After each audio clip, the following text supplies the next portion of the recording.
സ്ഥാനത്തേക്കാണ് മത്സരിക്കുന്നത്. അപ്പോൾ എന്തായാലും ആ ശക്തമായൊരു മത്സരം ഉണ്ടാകും. മത്സരം നന്നാവും. ആരോഗ്യപരമായൊരു മത്സരമായിരിക്കും.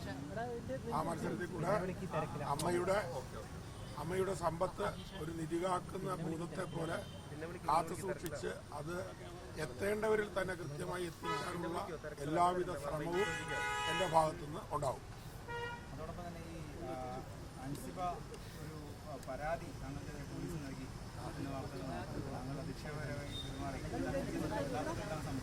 അതൊന്നുമില്ല. ഇതൊക്കെ ഇലക്ഷൻ അല്ലേ, അപ്പൊ എന്തെങ്കിലുമൊക്കെ പറഞ്ഞ് ചുമ്മാ ഒരു രസമൊക്കെ വേണ്ടേ? വെറുതെ നമ്മൾ ബലം പിടിച്ചു തന്നാൽ മാത്രം മതി. ഇത് ഇലക്ഷനാകുമ്പോൾ ഒരു രസമൊക്കെ വേണം.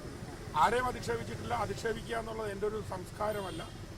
ഒരാളോട് പറയേണ്ട കാര്യങ്ങൾ മാത്രമേ ഞാൻ പറയാറുള്ളൂ. ഒരാളെയും മോശമായി കാര്യം I+U+ എന്ന് മാത്രം കാണുന്ന ഒരാളാണ് ഞാൻ. കേമനാണ് എന്നെനിക്ക് വിശ്വാസമുണ്ട്. പക്ഷെ എൻ്റെ മുമ്പിൽ നിൽക്കുന്നവരും കേമന്മാരാണ് എന്ന് വിശ്വസിക്കുന്ന ഒരാളാണ് ഞാൻ. അപ്പോൾ അത് ഓരോരുത്തരുടെ വ്യക്തിപരമായ താല്പര്യം. പിന്മാറുന്നവർക്ക് പിന്മാറാം, മത്സരിക്കേണ്ടവർക്ക് മത്സരിക്കാം.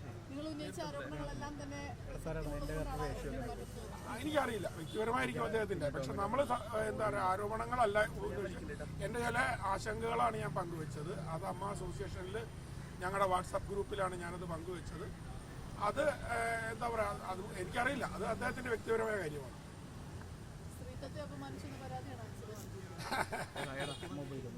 ആയിക്കോട്ടെ, എനിക്കും അമ്മയൊക്കെ ഉണ്ട്. അല്ല, സിമ്പതി എന്നൊക്കെ പറഞ്ഞ സുഹൃത്ത്, അടുത്ത ആള് എന്നൊക്കെ അതിനർത്ഥമുള്ളൂ. അതൊരു കോമൺ കൊളോക്കിയൽ വേർഡാണ്. അല്ലാതെ അതിനപ്പുറത്ത് പ്രത്യേകിച്ച് വലിയ കാര്യമൊന്നുമില്ല. എല്ലാം പിൻവലിച്ചു.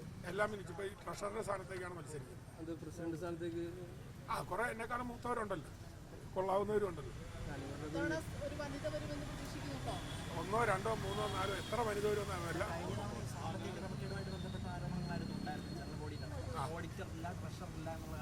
അതെ,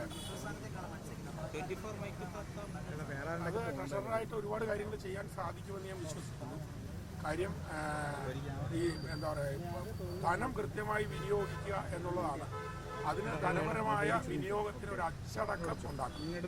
ഇന്നലെ ദേവൻ പറഞ്ഞിരുന്നു ഇവിടെ കുറെ സാമ്പത്തിക തിരിവുകൾ നടന്നു, പല അംഗങ്ങളും പരാതി പറഞ്ഞു കഴിഞ്ഞപ്പോൾ ദേവൻ പറഞ്ഞത് താൻ പ്രസിഡന്റായി വരികയാണ്, ഇതൊക്കെ അന്വേഷിക്കട്ടെ. അന്വേഷിച്ച് എന്തായാലും ഇപ്പം പുതിയ കമ്മിറ്റി അധികാരത്തിൽ വരികയാണെങ്കിലും പെട്ടെന്ന് തന്നെ ഒരു ഓഡിറ്റൊക്കെ ഉണ്ടാവും.